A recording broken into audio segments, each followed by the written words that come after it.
Christophe Beaugrand, la vérité choque sur son agresseur. C'était quel Kounde? Christophe Beaugrand, la nuit où le bonheur familial a basculé dans l'effroi. Figure familière du petit écran, Christophe Beaugrand incarne d'ordinaire la bonne humeur et la bienveillance.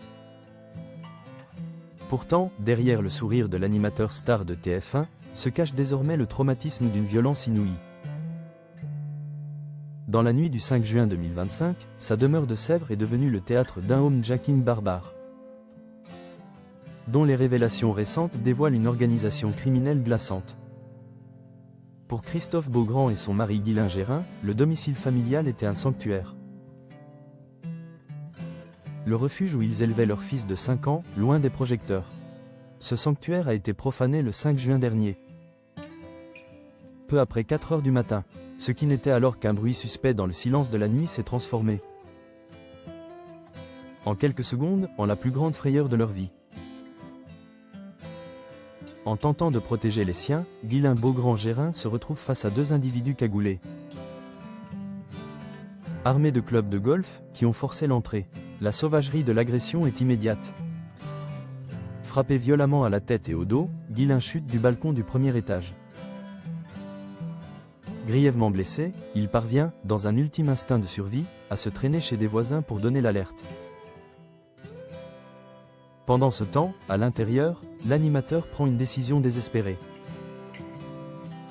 Pour soustraire leur fils à la fureur des assaillants, Christophe Beaugrand se réfugie avec l'enfant sur le toit de la maison.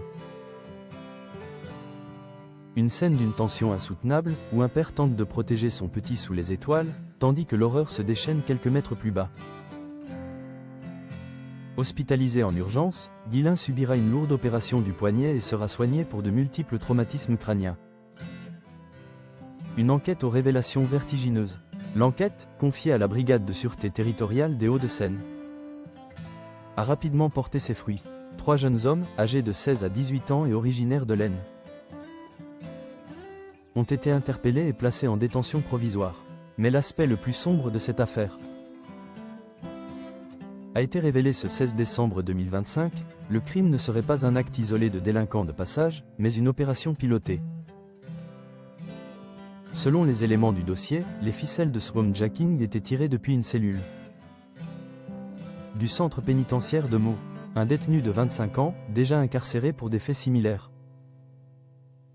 aurait recruté et coordonné le commando à distance. Ce cerveau présumé, malgré les murs de sa prison, aurait ainsi désigné la demeure de l'animateur comme cible, orchestrant la terreur par téléphone interposé. Cicatrices invisibles, si les suspects sont aujourd'hui derrière les barreaux, les blessures de la famille Beaugrand dépassent le cadre médical. Ce fait divers illustre avec cruauté la vulnérabilité des personnalités publiques face à des réseaux criminels de plus en plus organisés et audacieux.